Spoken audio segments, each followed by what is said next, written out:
Salut à tous, ici Reg, bienvenue dans une nouvelle vidéo avec invité. Je suis avec... Présente-toi, s'il te plaît. Qui es-tu? C'est une longue histoire, hein.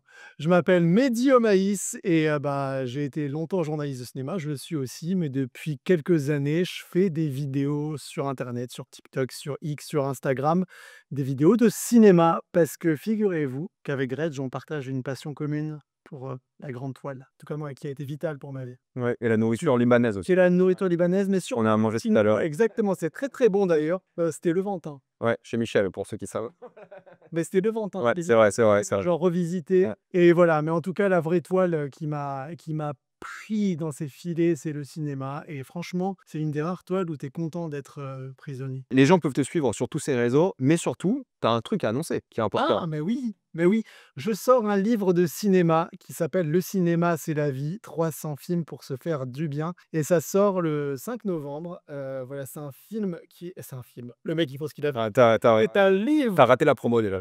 Non, mais je suis nul en premier, mais quand même, c'est un livre que j'ai écrit vraiment avec beaucoup de cœur, avec, beaucoup de moi, de mes tripes, vraiment et qui ne vous dépaysera pas des vidéos que je fais parce que c'est vraiment, un livre autour, de l'émotion et de la recommandation. J'en dirai pas plus, mais il est déjà en précommande, donc Ouais, il y aura le lien dans la description, le commentaire épinglé de la précommande. On va bien dit. déjà développé. Bah, bien sûr, bien sûr. Voilà et en De la- gros, voilà, si vous avez envie déjà de saouler les sites marchands avec les précommandes, 5 novembre, ton livre qui s'appelle, rappelle-nous. il s'appelle «Le cinéma, c'est la vie, 300 films pour se faire du bien» chez Hugo. Tout sera dans la description, commentaire épinglé, comme d'habitude, on en reparlera évidemment. Voilà, merci beaucoup pour cette belle introduction. Je t'en De toute prie, c'est là façon, pour ça. on va commencer avec ça. Si les gens veulent te suivre, c'est sur tous tes réseaux. Il y aura de toute façon dans la description, commentaire épinglé. T'es le plus actif où, tu dirais? Depuis, quelque temps, je dirais TikTok. Ouais, TikTok, c'est pas mal, hein? Ouais, Ça te permet de. vraiment Ouais, cool, TikTok, c'est vraiment cool. Après, j'aime beaucoup Insta. ouais, bah oui. C'est plus une safe place. J'aime bien le principe des stories et les stories sur TikTok, ça me saoule un peu. Ouais, je Ouais comprends. Moi, c'est pas grave, je personne regarde des stories sur TikTok. et X, maintenant, je poste et je me casse Ouais. parce que c'est trop vieux. Ouais, je comprends. Voilà, le monde est assez violent pour qu'en plus on s'inflige, X. Je comprends. Donc voilà, vous pouvez le suivre sur tous ces réseaux si vous voulez plus de Mehdi Maïs. Aujourd'hui, comme d'habitude avec les invités, tes films, tes séries préférées, ensuite des discussions en fonction de ce qui t'anime en ce moment. On va commencer avec les films. Tu en as choisi quelques-uns que j'ai revus aussi pour cette vidéo.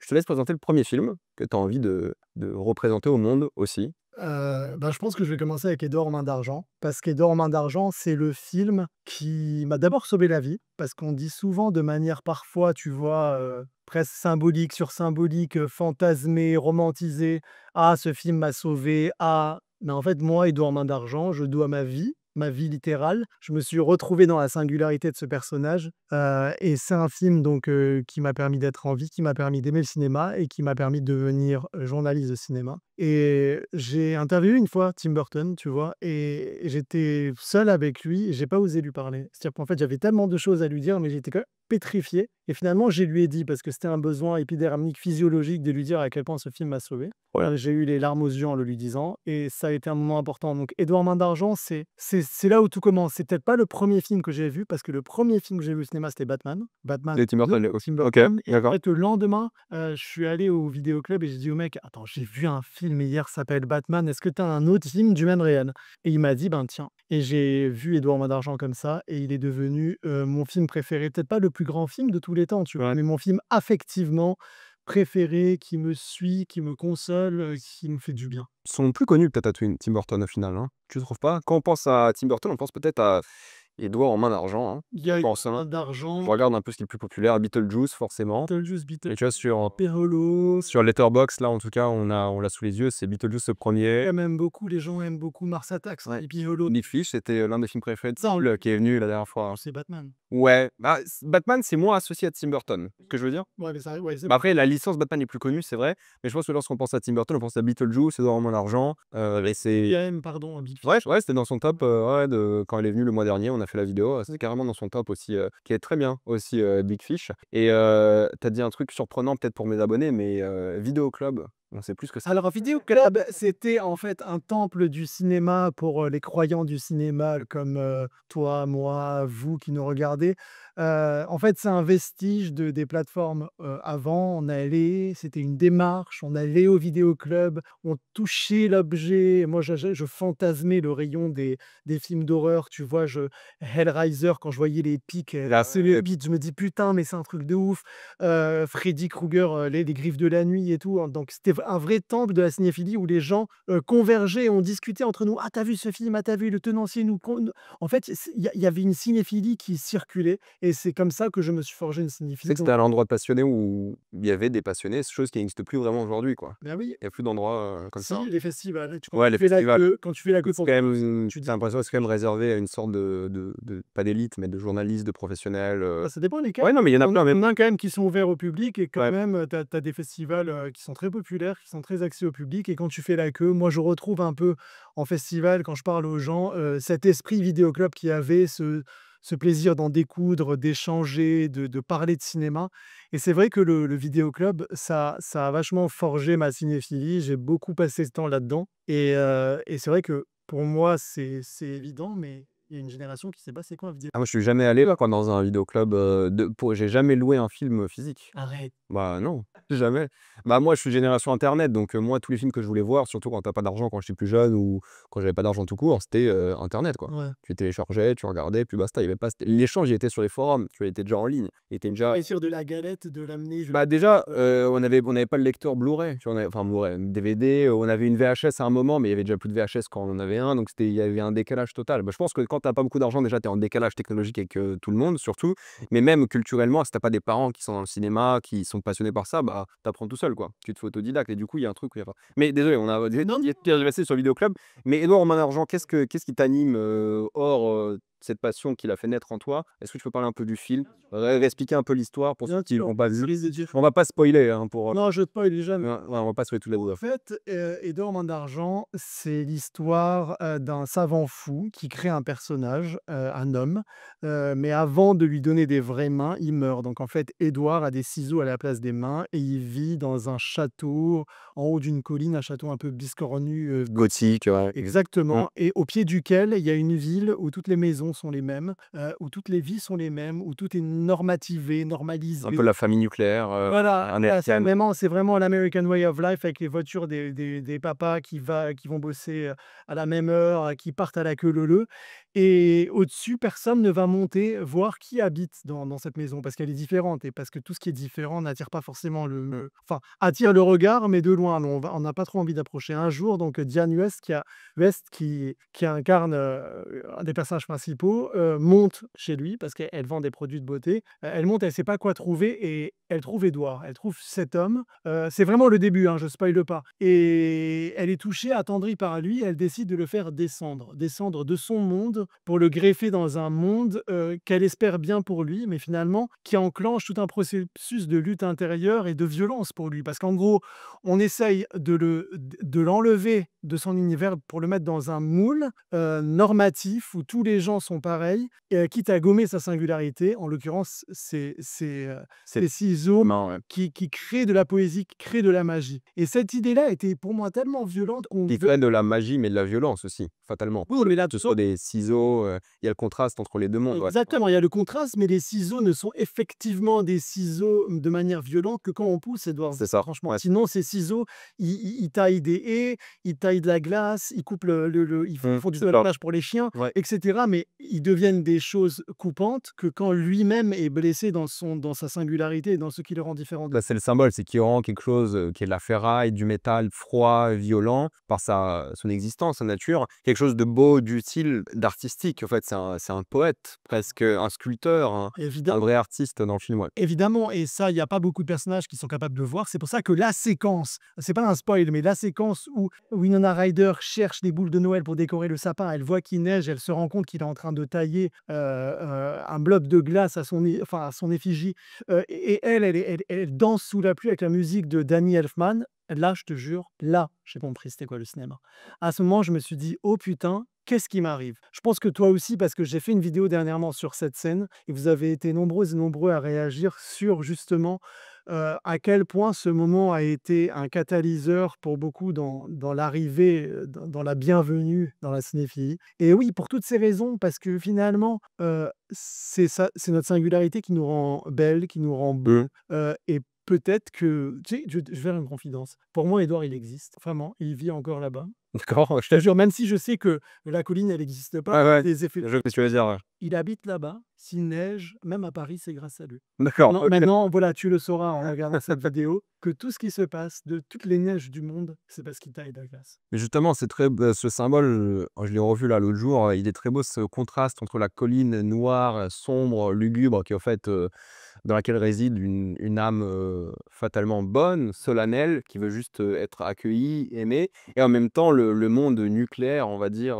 la famille nucléaire surtout, américaine où il y a le marketing, le capitalisme, les voisins qui sont pas forcément amis, tout ça. Ah oui. Il y a une sorte de gossip qui a lieu et tout et en même temps, eux qui sont tellement en plus montrés en couleur qu'en fait sont plus méchants, plus solitaires, moins accueillants de manière générale et c'est cette lutte entre les 2 mondes qui est belle et qui est poétique et tu vois un peu aussi du Tim Burton qui essaie de construire un monde. Je pense via le regard de Johnny Depp du coup qui joue, Edward, qui essaie de bâtir physiquement, littéralement son œuvre et je pense que c'est une œuvre qui parle aussi de lui quoi, de Tim Burton, de ce qu'il veut créer et tout le symbole sans spoiler comment ça finit et tout, c'est très beau, c'est très fort et il y a Non, beaucoup mais tu de fais fort flashbacks avec aussi. trompe-l'œil. C'est vrai parce que c'est vraiment un film en trompe-l'œil des couleurs, c'est des cache-misères sur notre nature humaine, détestable. Leur vie est vide à tous ces voisins-là, Effectivement, mais ils ont rien et tu vois, c'est que des artifices, même leur manière de se coiffer, les faux ongles et tout est un peu fake, et lui apporte une authenticité, à quelque chose qui est en putréfaction, en fait, ouais et qui n'est coloré que par ses il couleurs. y a une scène qui est très drôle où il crée une sorte de mode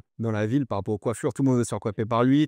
Bah, en fait, c'est les gens sont à la recherche, de pas de notoriété, mais de se faire connaître un peu. Ils ont envie d'être le centre du monde, d'être un peu différent et fatalement, c'est l'inverse qui a lieu parce que tout le monde veut être comme, la première femme coiffée. Du coup, il y a tout ce truc qui a lieu et lui presque, il est en déconnexion avec ça parce il est juste content de créer lui. Il est comme un enfant qui crée, qui peint, qui dessine Lui, et qui est oui, c'est ça, lui, il s'amuse et il est évidemment compris par ce monde parce qu'en fait, c'est une créature. C'est une bête de cirque je littéralement. comprends. Mais oui, c'est ça. Moindre faux pas, tout le monde lui fonce dedans. Il a pas le droit à l'erreur alors que justement tous ces humains-là qui sont peut-être moins humains que lui, ils ont, ce truc où ils ont le droit d'échouer. Lui, lorsqu'il échoue, il est vite puni parce qu'il est différent, parce qu'il est bizarre et de toute façon Burton, il y a toujours eu cette fascination pour, les gens un peu différents, les minorités surtout qui ont des choses physiques ou mentales et tout, ça l'a toujours fasciné. On le voit dans quasiment tous ses films, hein, pour le coup et je trouve que c'est une belle lettre d'amour de mettre ce personnage-là qui crée, qui est passionné et le rendre le plus humain possible alors que celui qui ressemble moins à un «humain» entre guillemets, quoi Ah ouais? et c'est ça mais c'est un Frankenstein, quoi, ce Bah, comme personnage-là. tu le disais au Enfin, début, monstre de on va Frankenstein. regarder. Ouais, c'est ça. Oui, et tu as une photo de tournage où on les voit face à face, ils ont la même coiffure et tu as un miroir entre eux. Ouais, c'est vrai. C'est absolument extraordinaire.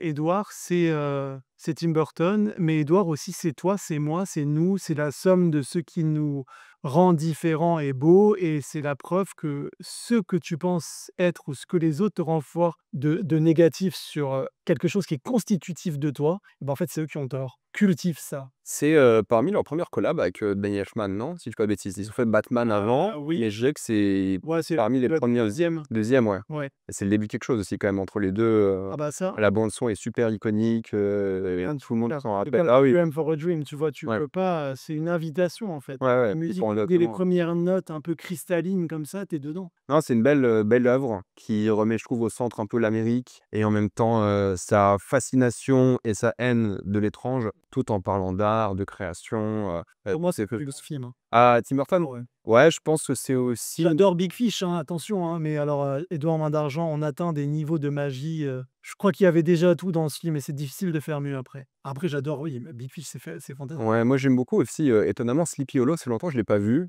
mais j'ai beaucoup aimé. Bah, moi, mon préféré, ça reste Ed Wood, je pense. Ed Wood, c'est extraordinaire, mais ça, c'est un peu, c'est à la fois un film très burtonien et un peu à côté, tu vois? Mais c'est très burtonien. Bah, je pense que c'est le mélange. En fait, moi, ce que j'aime bien, c'est qu'il pour une fois, dans Ed Wood, il prend une sorte d'humain qui est une sorte de raté, quoi, et il en parle comme si c'était un monstre Ah. de cinéma et c'est ça qui est touchant et fort et du coup, j'aime bien ce mélange, Non, pour ceux qui le savent pas, un réalisateur réputé comme étant l'un des le pire de l'histoire. cinéma et du coup incarné par Johnny Depp avec des séquences, lorsqu'il dit, le son rolling. Ouais, ouais, non, mais c'est moi, je trouve qu'il a beaucoup. Pas encore le son. Moi, je pense que c'est mon préféré, lui, parce qu'il a une compassion envers cet homme et pareil, une sorte de mépris aussi à la fois, mais assez étrange.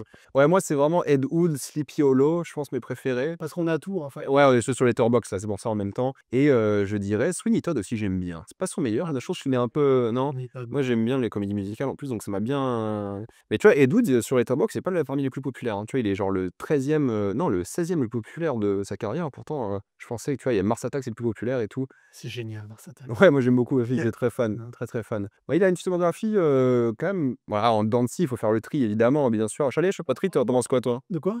Non, J'aime pas du tout. Ouais, moi non plus. Alors moi je suis premier Charlie à la chocolaterie de Mel Stuart avec Gene Wilder que j'adore. Ouais, ça ouais, génial. Un des films de mon enfance que j'adore.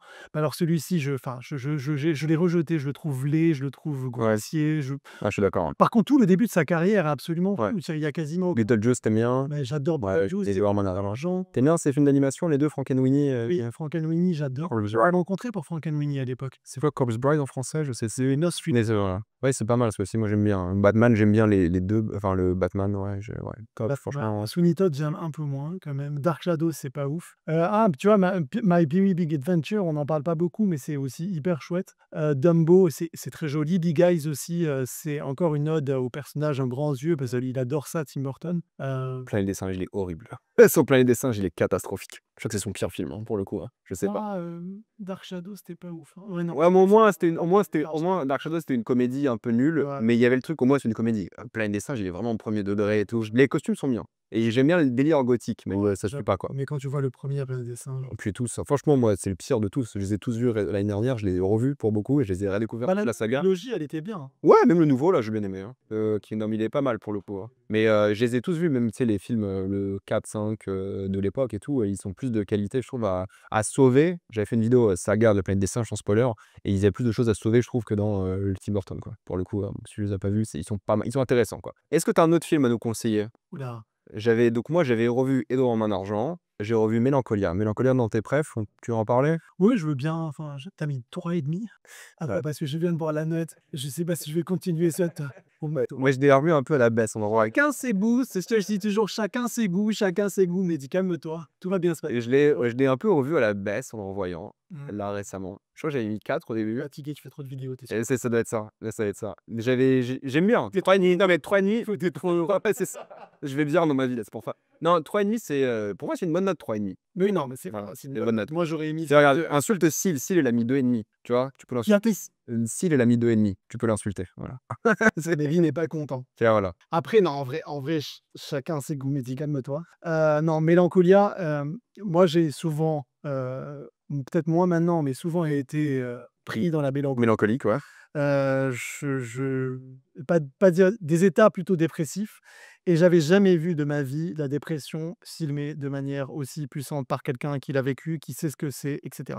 On est en 2011, c'est ma première fois au Festival de Cannes. Une séance de 8h30 au Grand Théâtre Lumière. Je m'assois. 8h30. Waouh. Amour aussi d'un œuf à 8h30, c'est gratiné, hein. Ouais, c'est différent. Ouais. Mais alors là, je m'assois. Moi, j'avais vu, je te coupe, parce que j'avais vu Climax à 8h, Mais un festival. génial. Ouais, mais on n'avait pas beaucoup dormi la veille. Oui, mais Donc, oui, mais ça réveille. ah ouais, Dans ça met dans. Mélancolia, c'est quand même. Ouais, non, je capte. C'est un autre délire. Ouais, je suis d'accord. Donc ouais, je m'assois, je me dis, mais je sais pas ce qui va se passer. Bon, je sais que j'aime Lars von Trier, je sais que j'adore Dancer in the Dark. Oh, on en parle après de ces films, on en parlera après, de tout ça. J'ai envie de t'en parler. Non, Non, mais et du coup, je découvre Mélancolia, et là, il se passe un truc à la fin du film, je te jure, hein, j'arrive plus à me lever. Ouais. Non, mais vraiment, j'arrive plus à me lever. Je suis sidéré. Le sentiment d'avoir vraiment été enfin, je vais pas dire la fin, parce que la fin, c'est pour moi vraiment la plus belle fin de l'histoire du cinéma. c'est une belle fin, ouais, je suis d'accord. Alors, le dernier plan, franchement, je mets au défi, allez, en commentaire de cette vidéo, si vous avez une fin de film, un dernier plan pareil. Je dis un dernier plan,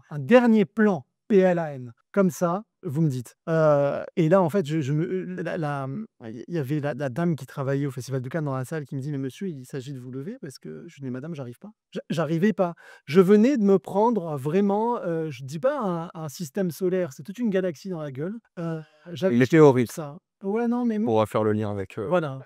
Non, mais Mélancolia, c'est voilà, c'est le film, voilà, cette fille, qui va se marier, avec un homme dans cette grande maison, alors qu'une planète qui s'appelle Mélancolia s'apprête potentiellement à frapper la Terre et ce qui est beau, c'est la métaphore. Cette planète qui devient l'antidépresseur suprême, qui viendrait libérer, une fille de son mal-être, tu vois? Et ce qui est dingue, c'est qu'elles sont 2 sœurs, donc Kirsten Dunst qui a eu le prix d'interprétation féminine à Cannes et son Charlotte meilleur rôle, hein, je pense, hein, Kristen Dunst, hein. Moi, oui, un de ses meilleurs en tout cas, c'est sûr, ouais. avec, Virgin Suicide. Et c'est cette année-là à Cannes où il a polémique sur, oh là là, Mais tu sais qu'apparemment, pauvre. selon des sources concordantes, ça lui a valu la Palme d'or. Parce qu'apparemment, vraiment le film était parti pour l'avoir. Ah ouais? Ouais et Ah, ça c'est m'étonne pas. Tree of Life qu'il a eu. Bah, ouais, c'est très bien trouvé aussi. Moi, j'aime beaucoup aussi. Tu es point fan de Tree of Life? Je ne le dis rien. C'est beau. Non, non, OK. c'est le film Mais oui, c'est le film qui m'a fait décrocher un peu de Terrence Malick. d'accord. Parce que mais du coup, pour ceux qui savent pas, c'est ouais, c'est l'année où on peut le dire, on est sur YouTube, mais c'est l'année où il a dit, «Je comprends Hitler», non? C'est pas cette année-là? C'était ça dans la salle de presse. Ouais, dans la salle de presse, dans tout le monde pour le film, il a dit: «Je comprends Hitler» et tout le monde était en mode, Et ça OK c'est et ça ça a sidéré tout le monde et du coup le film, s'en est, voilà, en empathie, mais je crois qu'ils ont voulu aussi récompenser des actrices ouais. et bon après elle le méritait, hein. Honnêtement, Kirsten Dunst, il y a une scène dans le film où elle arrive pas à prendre son bain. Ah putain, tu te rappelles cette scène? VO, je l'ai revu il y a une semaine, Non mais donc tu ouais. vu comment tu sens la dépression dans tous les membres, tu n même plus la force de tenir dans ton vin, de te laver. Ça, c'est le fond du trou et je trouve que là après à mesure que la planète arrive, vous allez voir que c'est la sœur qui va commencer à péter un câble et Kirsten Dunst qui va entrer dans un apaisement Elle reprend vie, ouais, et c'est ça qui est fascinant. mais parce que ça nous parle de l'inéluctable. Ça nous dit: «Il faut que tu acceptes la fatalité» et qu'une fois que tu l'as accepté, ça a une catalyse, ça te permet d'être apaisé. Tu ne peux pas échapper à ton Mmh. destin. On va crever. C'est intéressant que tu parles de la sœur parce que j'ai trouvé que tous les personnages, non pas qu'ils étaient tous en dépression, mais ils représentent tous une facette de ce qu'elle aime pas dans sa vie. En fait, cette jeune femme, son mari qui, voilà, qui? Pardon? C'est Kiefer Sutherland. Ah non, Non, ça son mari, ouais, ouais, ouais. Skarsgård. Ouais, ça regarde, qui, voilà, qui veut coucher avec elle régulièrement et elle arrive pas à être aussi tu vois, comme, tu es avec ton mari, tu vois, tu t'attends à avoir une relation un peu charnelle et tout, mais elle y arrive pas parce qu'elle est en dépression. Tu sais pas si elle veut faire ce mariage au final, enfin, c'est le début du film, tout ça. Mais il y a plein d'éléments, plein de personnages qui arrivent comme ça dans sa vie et tu comprends limite pourquoi elle est comme ça. Mmh. Parce que c'est un peu tous des connards. C'est vrai, ils sont un peu tous insupportables avec elle et tu as l'impression qu'elle mérite pas tout ça. Pourtant, tout le monde lui dit: «Oh, on l'a payé super cher ce mariage, tu vas avoir une promotion, Elle félicitations». subit, en fait. Et ouais, elle subit tout ce qui se passe dans sa vie et tu as l'impression qu'elle a, aucun choix dans sa vie, qu'elle subit toute sa vie et qu'elle a jamais rien fait d'elle-même, en tout cas. Et justement, plus cette météorite ou planète s'approche, peu importe, plus elle commence à faire des choses. Elle commence à être active, elle commence à revivre. Et tu as une très belle scène au long d'une sorte de rivière, qui est magnifique, où elle est, on va dire de manière figurée, à nu devant le monde et elle accepte. Et il y a une sorte de poésie par rapport à ça qui est assez belle. Et d'ailleurs, l'affiche est assez intéressante parce qu'on dirait qu'elle est dans un cercueil, en même temps elle est mariée et c'est super beau. Et vous allez voir, il y a plein de petits personnages, plein de petits de regards, de moments. C'est presque un huis clos la première partie du film, hein. C'est dans un bâtiment où il y a ce mariage et tout. Et il y a rien qui va par rapport à elle, alors qu'en réalité, ça devrait être le plus beau jour de sa vie, quoi. Ça devrait être le mariage, toute sa famille est là, de tout le monde, ça se passe bien, elle a une promotion en même temps, c'est magnifique. Et pourtant, c'est déprimant, littéralement. Et c'est ça qui est beau, qui est fort. Et plus tu avances, plus elle se libère de ça, alors que c'est la fin du monde, quoi. Et puis l'idée de parler de pas de dédramatiser, mais de dire qu'il faut accepter le mal-être. C'est-à-dire qu'en fait, en l'acceptant quelque part, tu te libères de la lutte de le contrer. Tu vois ce que je veux dire? Il y a un truc de l'ordre du lâcher-prise dans le film et j'ouvre juste une parenthèse, pardon, parce que sinon je vais oublier. Mais tu sais que chaque, 1er mai, là, pour les muguets et tout, j'envoie l'affiche et je mets bonne fête du 1er mai. Ah OK, d'accord. Parce qu'elle tient des muguets. Ouais, ouais, je vois ça, ouais, OK. OK, OK. Alors ça n'a rien à voir, c'est une information dont vous carrez et Sacré premier mai, hein. mais ouais, mais j'envoie des bonnes Ouais, vannes. mais je comprends, ah bah, bien Je suis sûr. là pour ça, je suis là pour vous tirer vers le haut. Et ça qui est étonnant, c'est que justement, c'est un film qui traite de la dépression, mais c'est presque, je dirais pas un feel good movie vers la fin, Non, mais c'est, comme tu dis, il y a une catharsis, bah, bien sûr, une c'est un une catharsis. libération, et en même temps une ode à la vie fatalement, c'est quand même assez intéressant pour une œuvre aussi, mélancolique, littéralement. Ah ouais, il y a une Ça espèce de réveil avant le dernier moment, quoi. ouais, c'est ça. Un saut de vie, et Qui est un vrai truc, trouver une forme d'apaisement. qui est médicalement un vrai truc d'ailleurs, le sursaut de vie, ouais, qui est assez intéressant de cette personne malade qui d'un coup vivent et meurt juste après, quoi. Tu vois Ouais. comment ça te fait parler? Tu mets 3,5 toujours, tu mets pas 4. Mais j'ai un peu du mal avec la deuxième partie du film, moi, qui je trouve, j'aime beaucoup la partie Kristen Stewart, Dunst, pardon, et qui est géniale, mais je suis moins fan de comment est géré, filmé l'autre côté, ouais, ouais, non, mais voilà, c'est super, je suis un peu moins fan, mais ça reste très bien 3,5, mais moi, ça m'a moins impacté, moins touché, mais si tu aimes pas le 3,5 ici, tu vas détester, mes autres notes, hein, sur les autres films, hein, pour le coup, hein. Parce Tu qu'on vas parlait de Carole avant. on va parler de Carole après. Mais du coup, Mélancolia, moi je trouve ça serait un super film. Moi qui m'a moins impacté émotionnellement, j'aime beaucoup la mise en scène, j'aime beaucoup de choses. Le rythme de la deuxième partie, moi, «m'agace» entre guillemets un petit peu, mais j'aime beaucoup le symbolique, la poésie, je comprends pourquoi il y a plein de gens qui adorent. Je veux dire, le film est super bien noté, il y a beaucoup de bonnes notes, il y a plein de phases, Une mise en scène incroyable. ouais, ouais, il y a La plein de photo il y évidemment. a plein d'idées, ouais, donc c'est super. Tu des choses à rajouter sur le film? On peut parler un peu de Lars von Trier, On peut parler d'Art ouais, Dogville, c'était incroyable Dogville. Oh incroyable, non, non, non. mais oh, son meilleur La rôle. grande époque de Nicole Kidman. Elle enchaînait il y avait Dogville, Les Autres, The Hours, Moulin Rouge, elle était sur Eyes Wide Shut, c'était fou là. Eyes Wide Shut, Ouais. elle marchait sur l'eau. Ouais, et je pense que Deauville, c'est son meilleur rôle quand même, hein, ou l'un de ses meilleurs en tout cas. Alors, Ouais, ça voilà, aussi, les autres, hein, et The Hours quand même. ouais, les autres, c'est très bien aussi. Franchement The top. Hours, The Hours, j'ai elle a pas eu vu. l'Oscar. J'ai plus pas celui-là, j'ai pas vu The Hours. C'est le seul que j'ai pas vu, mais tu parlais de Dancer in the Dark qui est quand même, assez incroyable. Ah bah ouais. Avec, Björk, elle s'appelle, c'est ça, hein? C'est ça, Björk et Catherine Deneuve, hein. La fin de Dancer in the Dark, elle est dingue. Ah, il y a Happy Feet. Pourquoi Happy Feet? Elle fait une voix, je crois, j'imagine, Nicole Kidman. Ah, c'est eux-là, Ah, Nicole Kidman, ouais. Kidman. Parle-nous un peu de Dancer in the Dark, je cherche juste, un film sur The Hours, bah, c'est là. Ah non, mais The Hours, je l'ai pas vu, j'avoue. The Hours, je peux dire Je le connais mot. personne qui l'a vu. Non, parle-nous de ce que tu veux, The Hours. Ah, je fais ce que Je je l'ai veux. ouais, mais oui, tu es chez toi, là. En fait, j'ai vu ce film à l'UGC Normandie qui a fermé ses portes et c'est un film qui a donc de Stéphane Daldry, le réalisateur de Billy Elliot, et adapté d'un roman de Michael Cunningham qui s'appelle Les Heures. Et en fait, Les Heures, ce roman raconte l'histoire de 3 femmes. Virginia Woolf, l'écrivaine, Mmh. Mrs. Dalloway, une femme qui vit dans les années 50, qui est incarnée par Julianne Moore, et une femme qui vit dans les années 2000 et qui est incarnée par Meryl Streep. En fait, Nicole Kidman incarne Virginia Woolf qui écrit Mrs. Dalloway. Julianne Moore, son personnage, lit Mrs. Dalloway dans les années 50, et Meryl Streep est une version romantisée dans la vraie vie. Et en fait, on te montre comment les heures de 3 femmes s'enchâssent avec la musique de Philip Glass. C'est, mais je te jure, Quel compositeur, un j'ai chef-d'œuvre. mmh. C'est une merveille. Par contre, bon, entre Mélancolia et ça, Faut que je le voie, faut que je le voie. non, mais non, J'adore Philippe Glass, je sais, soyez très heureux d'avoir gagné au loto parce que votre mood, il va être très fatigué, hein. ouais, non, il est exceptionnel, hein. Puis, on parlait tout à l'heure, de la musique de Philippe Glass, tous les œuvres qu'il a faites aussi qui étaient, incroyables, qui est le BO légendaire, hein, Philippe Glass, Ah, mais Candyman, on dit, mais Candyman, mais The Truman Show, la musique, elle est magnifique. Je l'ai revu là, enfin, j'ai revu le début avec la musique de Philip Glass au festival de Biarritz. Il était projeté, à la plage. C'était mmh. trop beau. Non, non, c'est super. Moi, j'ai pas vu The Hours, je regarderai. Mais moi, la BO de Koyan, j'ai toujours jamais réussi à prononcer. Non, mais c'est Koyan incroyable. Katski, j'ai toujours, on en parlait tout à l'heure en off justement, j'ai toujours adoré la BO, je l'écoute, souvent, elle est incroyable pour le coup.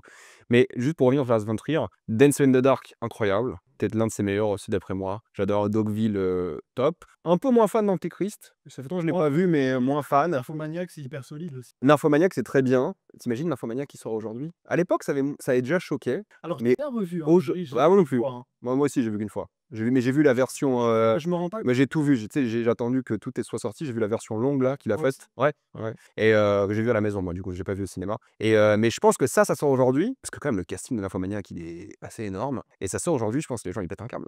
Si je parle de Je Nymphomaniac, me rends pas compte, tu penses qu'il pèterait un câble par rapport à quoi? Fatou, enfin déjà quand il y a un film qui a un peu de sexe dedans, les gens pètent un câble aujourd'hui. Rappelle-toi les polémiques qu'il y avait sur Oppenheimer parce qu'il y avait une scène et 2 scènes où ils étaient, nus. Nymphomaniac, imagine là, ils prennent tous les acteurs connus de l'époque parce que Nymphomaniac, c'était un peu ça, c'est des acteurs hyper en Un vogue. peu arty, donc en fait, il C'est est hyper protégé par son côté ouais, mais non plus, ouais, ouais, ouais, mais quand même à l'époque, il y en a beaucoup qui en parlaient, hein. ouais, Ouais. sûr. Mais aujourd'hui, je pense qu'il fait encore plus de bruit. De House That Jack Built, moi j'avais bien aimé. Ouais, c'est très bien. Bon, Mélancolia, je savais pas qu'ils sont plus connus sur Letterboxd, Mélancolia. Tu vois, je suis un peu étonné. Bah si, Ouais, non, je savais pas que c'était son plus connu. Moi, j'aurais dit que ça allait être Dogville ou non, OK. Bill, il est beaucoup plus riche que le Mélancolie. Ah ouais, OK, d'accord. Ouais, non, mais ouais, bah, non, mais il a une sacrée carrière. J'ai pas tout vu, hein, par contre, hein, mais top. Franchement, des films, trop bien. Est-ce qu'on passe à Carole? Pourquoi tu fais ça? Non, non, mais je t'écoute Non, je t'écoute sur, Carole. J'ai mis 3, ça va, j'ai mis 3. Mais les gens adorent Carole, hein, il est super bien noté, hein, par 4,0 avec plein de 5, tu mis 3. et beaucoup mieux noté que Mélancolia avec, et les gens adorent Carole, hein. Ouais. Ah, parle-nous de Carole, vas-y. Non, mais c'est trop, c'est Tu es choqué par la note? non, non, non, non, parce que je vais te dire quelque chose, hein, il y a des gens qui sont pas rentrés dans Carole parce qu'ils le trouvent trop enveloppé, trop, esthétique, trop Moi, je trouvais trop académique même, je dirais. J'aurais tendance à dire et j'ai pas été, en le revoyant là, j'ai été beaucoup moins impressionné. J'étais beaucoup moins impressionné, j'ai trouvé trop académique, mais j'ai ressenti le cœur. Tu as mis 5 étoiles. Pour une fois que tu as noté un film, tu as mis 5 étoiles. Tu vois, j'ai plein d'amis qui ont mis 5 étoiles, hein. Tu as vu, j'ai plein de connaissances. Non, mes amis, de la vie personnelle, ça, c'est pas des tu connais. Riyad du club, il a mis 2,5. Tu peux clasher si tu veux. mais Riyad, mais ça va ta tête ou pas? Voilà. Mais oui, c'est un film qui est adoré. Raconte-nous de quoi ça parle? Non, mais alors, faut savoir que Carole, quand je suis sorti de la projo à Cannes, parce que je l'ai vu à Cannes, Ouais. déjà j'ai crié à la fin du film, j'ai fait: «Wouhou!» enfin, une sorte de borborigme suraigu, Ouais. grave, enfin une tessiture chelou, et j'ai applaudi, et après j'ai mangé un bagel avec une amie qui s'appelle Stéphanie, et en reparlant du film, je me suis mis à chialer. On s'est mis à chialer tous les 2, parce que ça a été une lame de fond. C'est vraiment le truc qui nous a éclaté à la gueule. Je vous dis toujours pas de quoi ça parle. Carole Erd. Carole Erd, c'est une femme mariée qui habite à New York avec un homme qui est hyper élégante, qui est incarnée par Cate Blanchett. Je pense que ce personnage, je suis d'accord, c'est la grâce absolue. Elle est d'une élégance incroyable. Ouais, ouais, ouais, dans ce qu'elle Ça, tu peux l'accorder. dans son apparence, ouais, dans son apparence, dans ses gestes, Dans son geste, dans son élégance, son putain, phrasé, ouais, sa manière de laisser ses gants, parce qu'elle va rentrer sa manière de contre toucher aussi, c'est ce bien. qui se combien devant lui. C'est un film fétichiste. Ouais, Ah, et je vais te dire, je vais te ouais, c'est raconter vrai. après, j'avais rencontré, lors d'un déjeuner, c'est pas que je me la raconte, mais Non, mais c'est c'est un un truc, travail normal. voilà, j'avais déjeuné avec, Todd Haynes, le réalisateur. Je l'avais remercié, pour ce film, parce que c'était un déjeuner en l'honneur de son chef-op Ed Lachman, qui recevait à Cannes le prix Ingénieux, et donc en fait, l'attaché de presse me dit: «Est-ce que ça te dit de déjeuner avec», tu imagines, il m'appelle avec Todd Haynes, genre moi imagine dans quel monde je vais lui dire: «Non, non, je suis désolé, Oh, je dois aller manger un muffin». j'ai mis 3 à Caron, c'est bon, hein. Et du coup, il m'a montré, le même, enfin, une sorte de scrapbook qu'il avait fait avec des tissus.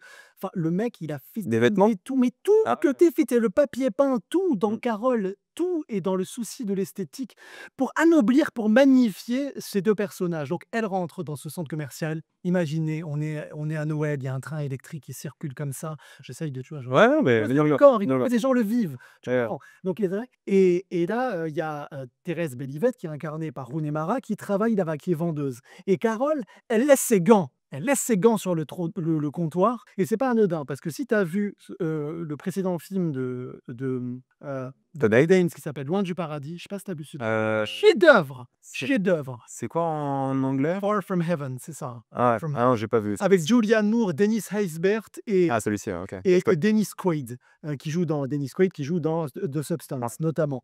Et ben, en fait, elle, Julianne Moore dans le film, c'est une femme au foyer, qui a un mari, Non, Far From Heaven. Ouais, voilà, ouais.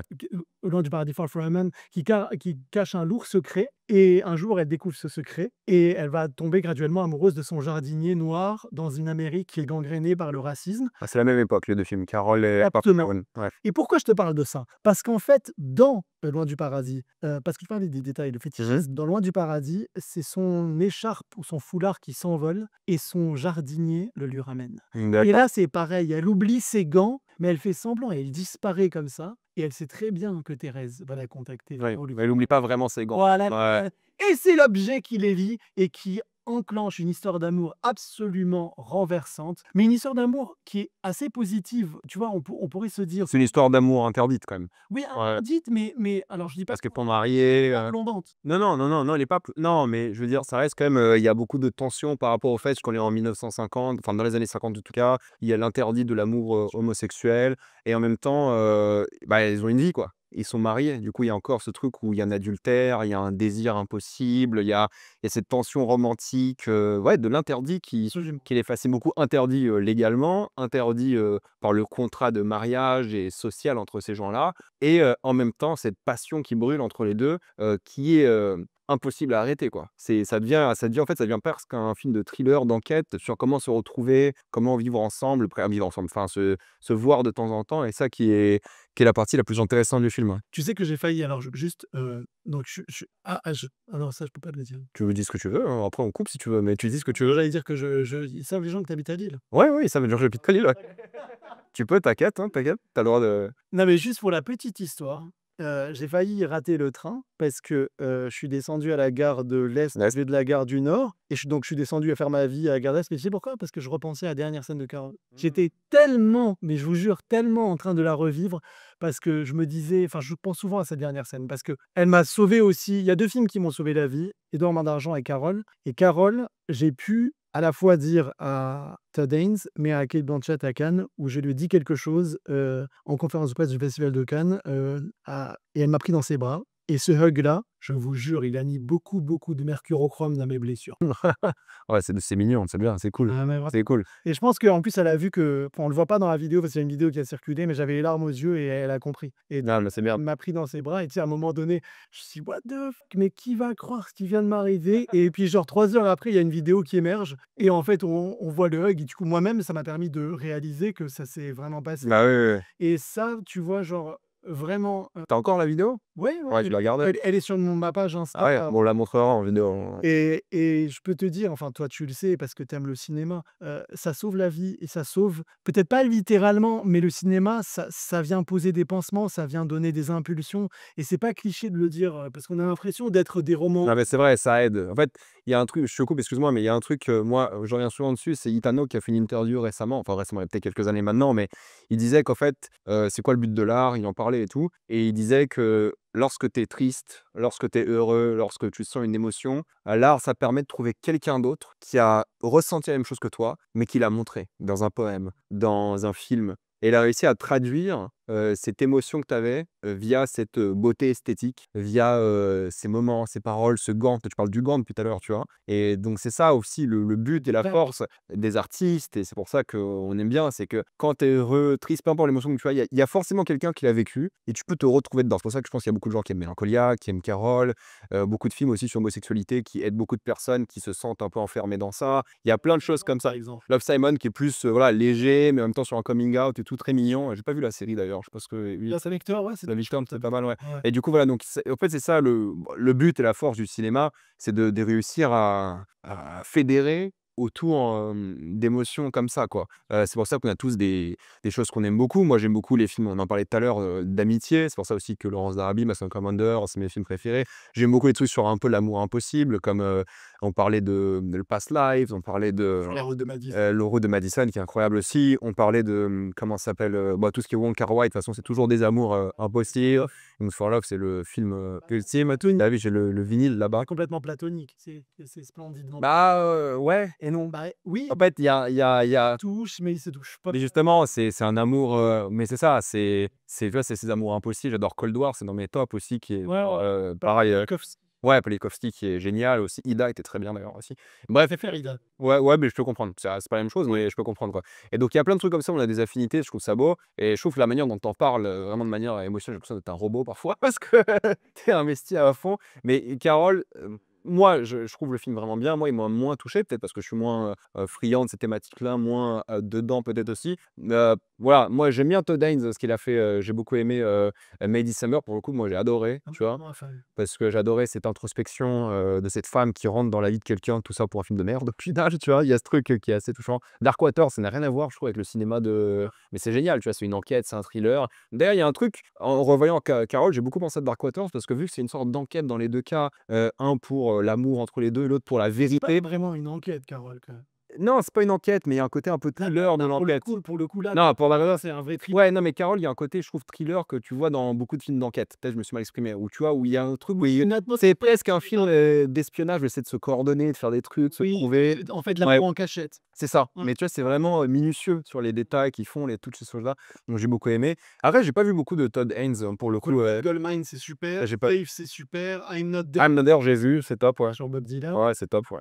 Le Velvet Underground, c'est très très Ça, bien. pas vu non plus. Mais moi, j'aime vraiment beaucoup Dark Waters. Et Ouais, Dark Waters, trop bien. j'encourage à le voir parce que c'est un film à la Erin Brockovich sur un scandale sanitaire. Et vous allez voir que quand vous allez cuisiner dans vos cuisines après ce film, vous allez avoir un peu peur. OK. On ne dit pas plus. Tu vois, Carole, franchement, moi, je suis pas un énorme fan, mais je trouve qu'il vaut le coup, il est intéressant, il est beau, je pense que les gens vont beaucoup se retrouver dedans et puis il est adoré, il a des notes, il est super bien noté, hein, sur Letterboxd, hein, pour le coup, hein. Il a 20 000 failles parce qu'il est beaucoup. Ouais, bah, je te crois, bah, tu as mis 5, donc je te crois.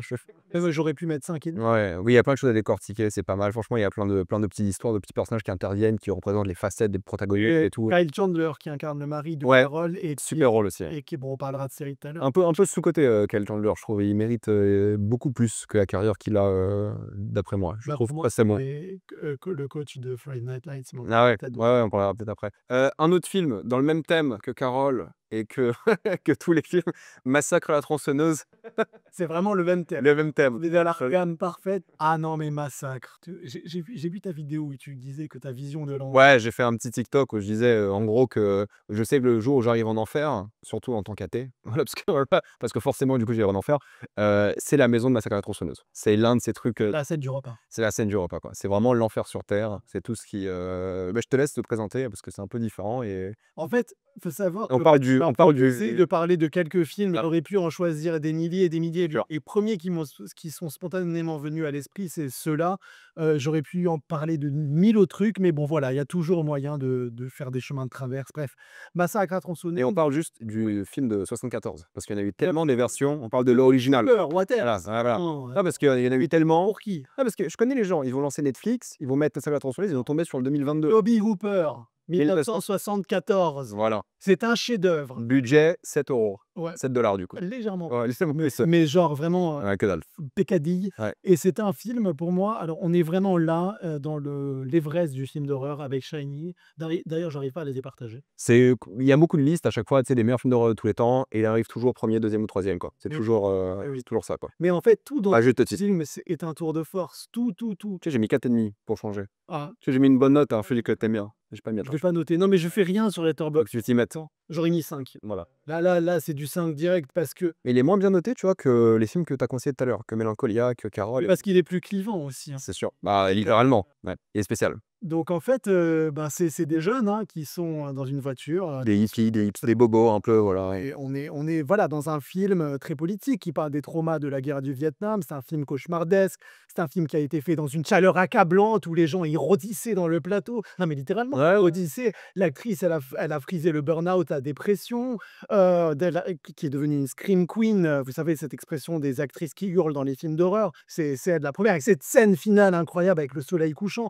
Bref, c'est un chef-d'œuvre, donc il s'inspire de plein de tueurs en série différents, dont Ed Gein, qui avait Ouais, aussi ouais. inspiré Le Silence des agneaux et toute une tripotée de thrillers, qui ont jalonné l'histoire du cinéma. Et là, en gros, voilà, c'est une famille complètement dysfonctionnelle. On est d'accord? Ouais, ouais, non, mais juste pour faire plus simple, c'est grosso modo des bobos hipsters, voilà, post-guerre du Vietnam, qui, se baladent en voiture. Non, je parlais dysfonctionnel, je parlais de la famille qui Oui, oui, non, mais je veux dire, pour faire un petit synopsis par là-dedans, qui se baladent, en voiture avec leur Jeep, Volkswagen de Beetle, non pas Beetle, mais bref. Little Sunshine, Voilà, ils se baladent avec ça en mode vraiment, tout content et tout et ils tombent sur un mec qui prennent en stop, qui est un peu fou et tout. Je vais pas trop rentrer dans les détails et ensuite, parce qu'il se passe un truc, ils finissent dans une maison qu'ils ont envie d'explorer. Tu sais, c'est des jeunes, ils ont envie d'explorer, c'est une maison un peu abandonnée. Sauf que dans cette maison, il y a un homme, qui, va commencer à les tuer, un par un, quoi. C'est un sale synopsis. et Film, Face qui a un masque, c'est ça, le fameux Leatherface, film d'1 h 20. Voilà, pour ceux qui ont la flemme, c'est qu'1 h 20 pour le coup, ce qui est assez impressionnant parce que le film est super dense, je trouve, il se passe beaucoup de choses. dense, il est Mine de rien. mise en scène avec très peu de moyens, avec, des effets sonores hallucinants, avec une moiteur,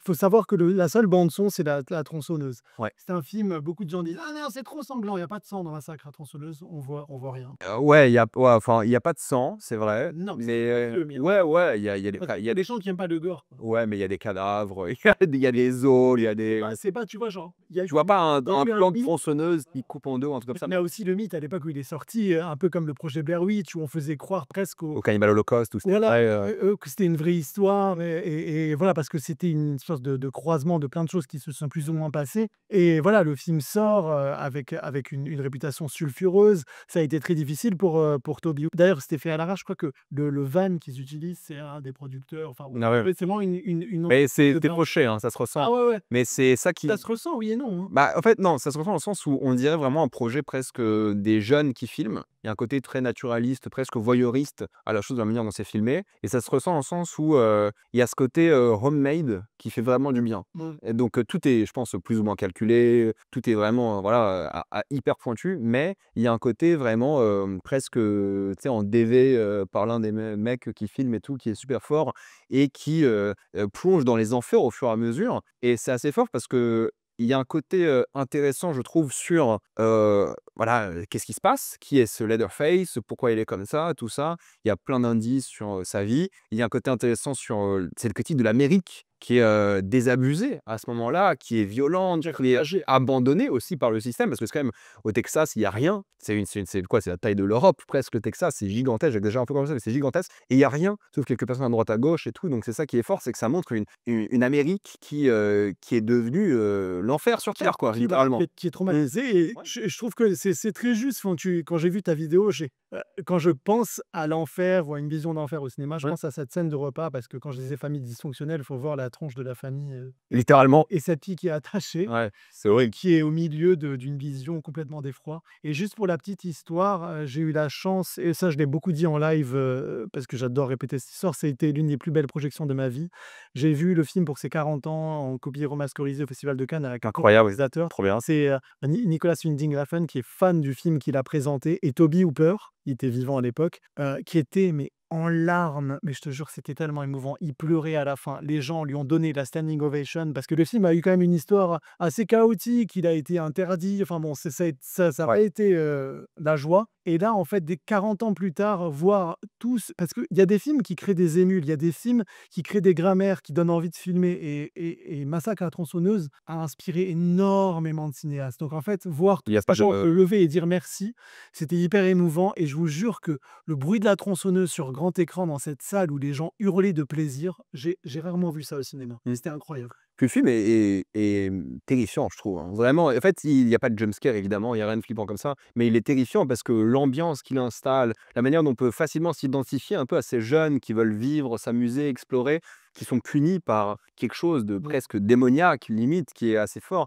et en même temps ce truc Le pacifisme. d'innocent, voilà exactement ce que j'allais dire, d'innocence qui est bafoué comme ça, sans raison. Parfois, il y a entre guillemets, «il y a des fous», mais ça représentait tout ce qu'était l'Amérique à l'époque. Un Innocence qui est arrivé aussi avec le meurtre de Sharon Tate par Ouais, ouais, c'est ça. la bande Bah oui, personne qui est bah oui. venu vraiment mettre un coup près à la génération hippie, Et il y a un Hollywood d'avant et après, hein, le meurtre de Tate, ça c'est évident, ça on en a beaucoup parlé, hein. De toute façon, c'est ce que montre aussi, le Tarantino, hein, Once Upon a Time, c'est que justement c'est, le Tarantino, Once Upon a Time in Hollywood, c'est la fin d'Hollywood pour lui. C'est le chant du cygne d'Hollywood et après Hollywood, il y avait plus et des pour, hippies et de ouais, de tout, ouais, ça a rendu l'Amérique, flower power, ouais, c'est ça. tout ça là.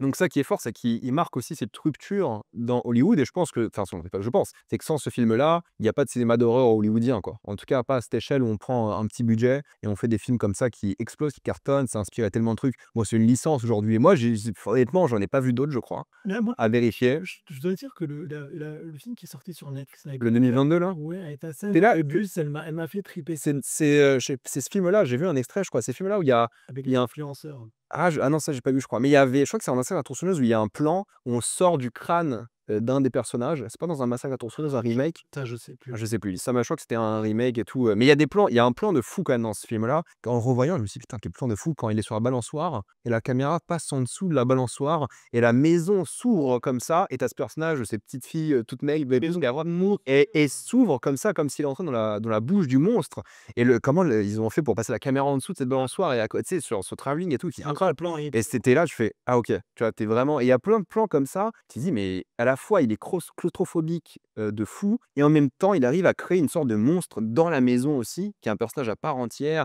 et tout ce qui se passe dans la maison, les pièces aussi et bah, oui, le côté, déshumanisant, des humains dans cette maison, tout ce qui se passe autour de ça, voilà, tout ce qui est lié un peu au viol et ces choses-là, qui est beaucoup mis en avant parce que c'est quasiment que des femmes qui se font tuer pendant longtemps. En tout cas, les hommes sont vite voilà. Donc c'est un super film. tu plus aimé Carole, non? Ouais, il m'a plus inspiré que Carol. Il m'a plus inspiré que Carol. Mais tu sais, franchement, j'insiste, parce qu'on en a parlé un peu en off avant, de tourner de La colline à des yeux, la version de Alexandre Aja, mais on joue quand même un peu de Massacre à tronçonneuse dans cette vision d'une Amérique, ravagée, par la guerre, ravagée par, enfin, tu vois au début, il y a un montage, vidéo dans le film d'Alexandre Aja qui est dingue et tu vois cette Amérique laissée pour compte, Mmh. qui rappelle beaucoup, beaucoup, beaucoup, celle de Massacre à tronçonneuse. Ouais. Non, il mérite sa place, moi, je pense, parmi les plus grands films, d'horreur de tous les temps, hein. En tout cas, cinéma américain, c'est sûr. Bah, il y en a quoi? Il y aura Shining, L'Exorciste et Burns, pardon, on dit son nom, mais c'est quand même la ouais, Scream Queen, je réalise que j'ai pas dit son ouais, Pauline Burns. ouais, il y a quoi? Shining, Exorcist qui peut, concurrencer avec, Shining, l'exorcisme. en gros film d'horreur américain. Enfin gros, on s'est compris, hein. Bon, l'exorciste, je trouve que voilà, ça reste un grand film d'horreur, même s'il y a par certains aspects, il a mal vieilli. Moi, j'aime beaucoup Les Innocents de Clayton, j'aime beaucoup les d'Amenábar, j'aime beaucoup, les Yeux sans visage de Franju. Ça, j'ai pas vu ça. C'est formidable. Mmh. J'aime, mais j'avoue que après j'aime beaucoup Hérédité, j'aime beaucoup Mister Babadook, It Follows, C'est bientôt la suite, hein. ouais, ouais, Day Following. j'ai peur, hein. C'est le même mec. Ouais, je sais. Je fais confiance, c'est le même mec. Je pense que s'il vient 10 ans plus tard, c'est qu'il a une idée. Je pense pas parce qu'il a une carrière, hein, il fait des films, hein, c'est pas comme si, il fait des films. Ouais, Massacre à la tronçonneuse, bah, génial, épique, On va parler de tragique Titanic et ou pas? on va parler de Titanic, on va parler de Ah mais Titanic, maintenant. Tony Hooper, il a pas fait Poltergeist, il y a Poltergeist. mais c'est lui qui a réalisé Poltergeist ou Spielberg? Non, c'est lui. Bah, Spielberg, il est très derrière. Tu sûr que c'est pas, Spielberg? Parce qu'il y a plein de récits où ils disent qu'en fait c'est Spielberg qui a En tout cas, oui, enfin, on sait qu'il était très, très, très derrière, mmh. mais après, Non, parce que enfin, bref, il y a pas une interview de Spielberg qui dit qu'il était, réalisateur non crédité du film, quoi. après j'avoue que là, j'ai pas vu beaucoup de ses Il a films. pas de chance, Tobe Hooper, avec ses films, hein, parce que Poltergeist, c'est aussi enfin, malheureusement un massacre aussi, tout ce qui s'est passé sur le tournage, durant le film, c'était aussi horrible, quoi. Donc, pas de bol du tout sur le projet. Je réalise parce qu'on analyse, j'en ai pas beaucoup vu. Bah, moi non plus, je savais même pas qu'il a fait c'est lui qui a fait la suite, pour le coup. J'ai pas vu la suite. Non, je l'ai Ouais, jamais non. vu non plus. J'ai jamais vu la suite. Ouais, pas dedans, quoi. Après, non, j'en ai pas j'ai juste vu Massacre à la tronçonneuse et Poltergeist forcément, mais il fait que des films d'horreur un peu, il essaie peut-être de ouais, non, j'en ai pas vu beaucoup, hein. Ah, il a quand même fait pas mal, hein, des films, hein, des longs métrages, hein, pour le coup, il s'est Et tu l'as vu cette série? laquelle? Où ça? Série extraterrestre, c'est lui qui a fait des pourquoi elle était Taken, non? Où ça, Tekken? Je Là, vois pas. en bas à droite. En bas à droite? Ah, c'est une série ça? Ouais, Ah oui, 880 minutes. Elle a dû réaliser des épisodes, hein, c'est pour ça. Ouais. Ah oui, il a réalisé des épisodes de Tekken, c'est pour ça. et c'était avec Fanning, Dakota. D'accord, OK. Non, j'ai pas vu Tekken. OK, OK. Ouais, il y a plein de réals, ouais. Dakota ou elle, Fanning? J'arrive jamais à lire, je vais con. Parle-nous un peu de Titanic maintenant. Bah, ça, tu bien aussi. Ça, attends, je vais sortir le Blu-ray. Parle de Titanic en attendant. Même si tout le monde connaît Titanic, mais Non, mais Titanic. Pour moi, c'est film parfait. Pour moi, c'est la définition du cinéma. Tu sais, je vais faire la fi de pas mal de comptoirs, mais avec un grand C, mais vraiment avec oh là, regarde, regarde. Tu vois, ça pour moi, c'est la définition du cinéma. Un grand spectacle, une technique au service de la narration, une technique qui ne vieillit jamais, comme celle de Terminator 2. Ça n'a pas pris une ride. Des acteurs, une direction artistique, une conduite du récit phénoménale, un travail sur l'eau. Va tourner avec de l'eau. Va tourner avec de l'eau et vois comment la cohérence de l'eau est ouf. Mais tu as déjà vu le film juste en regardant l'eau? À un tel level de cohérence, ah non, mais j'ai vu les making of au Mexique et tout, j'ai tout vu. c'est donc voilà, c'est le romantisme, c'est la grandeur du cinéma, c'est le grand spectacle, celui qui réunit tout le monde. C'est pas pour rien qu'il est culte et qu'en fait, il continue à voyager intergénérationnellement. Les gens le Ouais, moi, je suis d'accord, hein. voilà, alors je sais pas si tu l'as vu, c'est un film qui manque de notoriété, voilà, qui a eu 11 Oscars, il aurait pu en avoir 25, on aurait pu même créer de nouvelles catégories, avec une actrice aussi que j'adore, qui s'appelle Katie Bates et qui a joué dans Misery, qui est un film que j'adore, mais Ouais. rien à voir. Mais voilà, et quand tu revois Titanic aujourd'hui, il n'a pas pris une ride. Et j'ai eu la chance de voir, tu l'as vu en 3D? Non. Non mais la conversion 3D du film par Cameron, Ah ouais? ah non, Bah, je l'ai pas vu en 3D. mais putain, Je l'ai vu en 4K, mais pas en 3D, quoi. et toi, dis-nous, Non, bah, moi, pareil, hein, c'est l'un de mes films préférés de tous les temps. Je pense que c'est là. plus qu'Interstellar, plus que Shutter Island, La Ligne verte. Tu Non, l'as vu en VO? ouais, je l'ai vu en VO. Je l'ai vu plusieurs fois. Il est Parce que quand on était jeunes, on regardait peut-être ça en VF. j'ai peut-être dû le voir en VF une fois à la télé, hein, comme beaucoup de personnes, mais Assume! non, jamais. Non, mais je veux dire, Le truc, c'est que je pense il s'est tapé aussi une mauvaise réputation parce qu'il était tellement, pendant longtemps, c'était le film le plus populaire de l'histoire au box-office, avant que Cameron, se bat lui-même avec Avatar. Et moi, je suis la génération Titanic parce que le film est sorti en 97, je suis né en 97, entre guillemets «génération Titanic» parce que du coup, c'est l'époque où il y avait, beaucoup de films à la télé, il y avait le début du dé ouais, ouais, c'est ça. Attends, mais Et putain, je suis vieux. OK. et du coup, bah, je pense que j'étais aussi cette génération où il y avait le début des Blu-ray, la fin des VHS et l'accessibilité, le début d'internet aussi. Donc c'est l'un des films, moi je me rappelle, hein, je l'avais téléchargé en 4 parties, 5 parties sur internet parce que c'est comme ça qu'on les téléchargeait à l'époque. Ça mettait, 6 jours à télécharger, tu vois, pour le voir et vu que tu le voyais à la télé, il passe tout le temps à la télé et tout, il est resté en cinéma, on m'avait dit des années. À l'époque, ça restait des années ce genre de film au cinéma et non, moi, je pense que comme beaucoup de garçons à l'époque, on était en mode: «Ouais, c'est pour les filles, c'est incroyable et tout». Puis tu le regardes et tu te rends compte que pendant longtemps, c'était un peu le dernier grand film américain, quoi. C'est peut-être le dernier grand film pré 11 septembre. Il y avait cette, tu vois, cette «insouciance américaine» entre guillemets, avant que le switch se fasse, hein, pour le coup dans le cœur des cinéastes. Mais c'était l'un des derniers grands films de l'ancienne Amérique, quoi. Tu vois ce que je veux dire? Pour moi, il y a une Amérique avant, après 11 septembre dans le cinéma. Bon, c'est évident ça, mais je pense que c'est partie des derniers grands films. C'est ça comme ça. Non, mais tu sais, c'est ces films, bah, ça, c'est surtout un grand film, mais tu sais, il y a plus d'American Beauty après le 11 septembre. Tu vois? Parce que ces films sur l'ennui et tout, là, on cherchait pour moi un peu le drame, le désastre, parce que l'Amérique avait pas de ça. Mais tu vois, après l'Amérique, il y a eu que ça, quoi, que des films sur le désastre, le drame et tout. Mais Titanic, pour moi, c'est vraiment la quintessence de l'histoire d'amour parfaite, de classe. Il y a une critique de la classe, critique sociale. C'est le film, de désastre, parfait, de gigantisme, c'est un travail, hors du commun de Cameron. Histoire simple, mais extrêmement efficace. Les débuts de l'amour, mais toutes ces histoires sont simples, mais il les raconte toutes parfaitement, quoi. Moi, j'aime plus ces Mais tu films. m'as dit un truc, tout à l'heure, qu'avant qu'il ne se batte lui-même avec Avatar, mais je trouve que tu vois, Avatar n'est pas rentré dans l'histoire collective comme Titanic. Aujourd'hui, Titanic, l'histoire est beaucoup plus forte que tous les Avatars. Oui, Tu vois ce que je veux dire? c'est beaucoup plus non, mais je suis d'accord, c'est beaucoup plus universel, c'est beaucoup plus, légendaire et en fait, c'est un truc, Avatar, bon, le fait que ce soit des petits aliens bleus, ça ça repousse beaucoup de monde, mais je veux dire, c'est surtout Parce que moi j'adore Avatar, moi j'adore, je suis un énorme fan. Mais non, le truc pour moi à Titanic, c'est que tout le monde comprend l'amour, tout le monde comprend la fin de l'amour, tout le monde comprend, presque le désastre, la survie, l'instinct et tu sais, dans les dialogues, dans l'acting, les 2 ils ont une alchimie, mais et puis le exceptionnelle. on oublie, mais le vieillissement de, comment elle s'appelle? Gloria Stuart, cette actrice extraordinaire qui joue Rose, plus âgée, parce que tout commence par elle, par ses tu sais, Cette il y a mélancolie. des pans sur les mains ridées de cette femme et c'est que moi, le collier d'ailleurs, il y avait l'exposition de James Cameron, il y avait le collier, le cœur de l'océan, il y avait le dessin parce que les dessins du film, c'est Cameron qui les fait. Ouais, bah, il est fou Cameron de toute façon. Il est allé voir le Titanic combien de fois pour le film? Plein de fois, hein. Tu vu le documentaire sur lui qui va dans la Mariana Trench? Bah oui, je Ouais, alors le petit moment vas-y, vas-y, tu là pour ça. branlage, mais en fait, je l'ai eu au téléphone en interview pour ce documentaire OK, où il descend dans la fosse des Mariannes trop bien. et j'avais été nominé, je crois qu'on était 2 ou 3 journalistes et j'oublierai jamais, j'étais au festival de Deauville parce qu'il devait venir pour un hommage. À un moment donné, tu as ton téléphone qui sonne et tu vois, genre, c'est James Cameron et du coup, je l'interviewe et tout. À la fin, j'ai lui dit: «Je sais qu'on a dû te le dire des milliards et des milliards et des milliards et des milliards de fois, mais je pense que voilà, j'ai plus d'occasion, merci pour Titanic» et il m'avait dit: «Ben non, mais ça fait toujours plaisir, même 1 milliard de fois». Bah, oui, Oui, voilà et du coup, j'avais été content parce que je l'ai revu, pour, son expo, à la Cinémathèque, l'art de James Cameron avec ses dessins et tout. tu peux le voir, franchement, il passe crème tout le temps Titanic. Ah mais Il y a pas un moment de mou, ça dure 3h10. Il y a pas un moment où tu dis: «C'est long», tout est parfait, quoi. En termes de rythme, c'est parfait, il y a pas un bout de gras, tu peux le regarder toutes les semaines, quoi. Honnêtement, hein, c'est non, mais c'est vrai.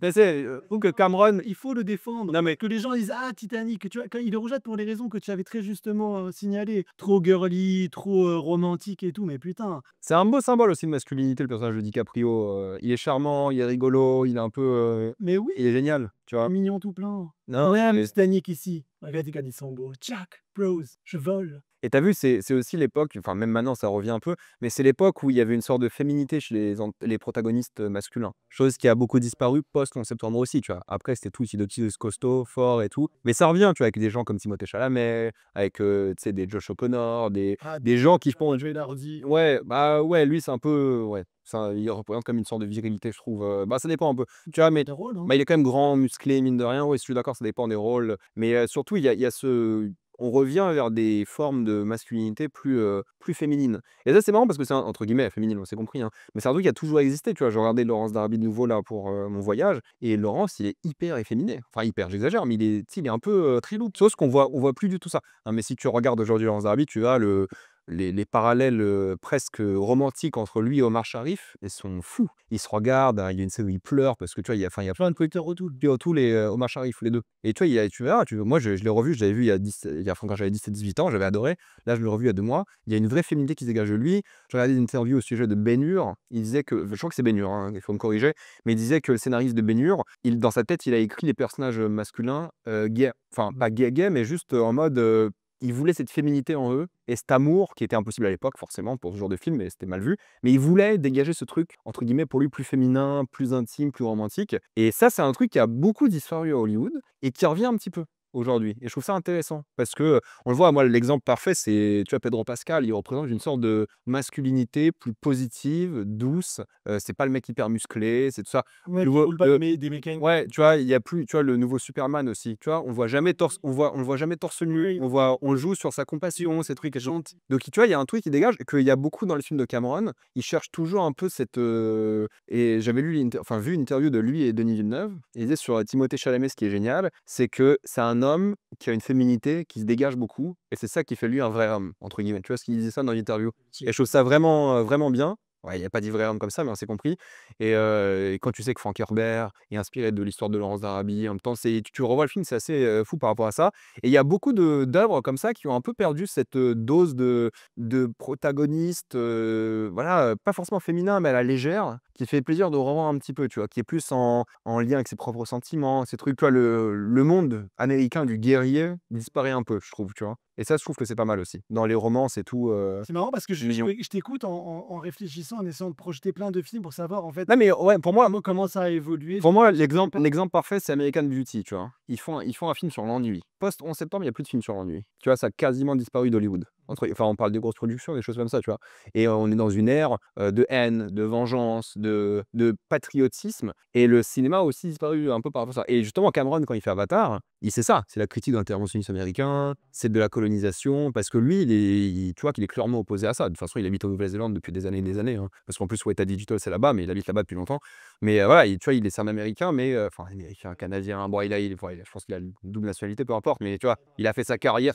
Ouais, mais il a fait sa carrière aux États-Unis. Mais je pense qu'il est américain aussi, hein, il a dû avoir la nationalité ou un truc comme ça, à vérifier, hein, mais il a fait sa carrière aux States, quoi. Dans tous les cas, il a bossé 40 ans aux States avant de partir pour Avatar, et c'est intéressant de voir ça, parce que tu vois, le méchant dans Avatar, c'est le grand général méchant, caricatural Ultra caricature. et chose qu'on avait un peu moins avant. Tu vois, c'est un Américain, tu vois? Alors qu'avant, c'était les Russes, les méchants, l'URSS et tout. Pendant un moment, c'était les Français quand on n'a pas voulu aller en Irak, Tu tu te vois? rappelles de Ivan Diago? Ouais, mais tu vois? Et Personnage c'est ça, ouais. baptisé. Ouais, non, mais il est génial, il est Rocky génial. 4, Ouais, il est ceux qui n'ont pas la oui, bah, ils ont la ref, Ivan Drago quand même bah, et non, hein. je sais pas quel film j'ai vu récemment, qui avait un parallèle comme ça entre, la personne qui s'entraîne, tu sais, de manière, technologique et tout et l'autre qui est je crois que c'est dans F1, je crois. Tu as vu F1? Oui. Je crois que c'est Brad Pitt, tu sais, qui s'entraîne en mode, à l'ancienne, pendant que le nouveau jeune, il s'entraîne avec la tech et tout. Oui. Ça m'a fait penser à Ivan Drago, tu sais? Ouf, Ouais. de ouf. Bah, Ah, c'est ça, et Rocky, il écrit et tout, il y a toujours un moment comme ça. ouais. Bah, non, Titanic, pour moi, c'est son plus grand film à James Cameron et c'est un des plus grands films américains ever. Ça fait partie de ces grands films, genre Ben Hur, ces grands films américains de l'époque,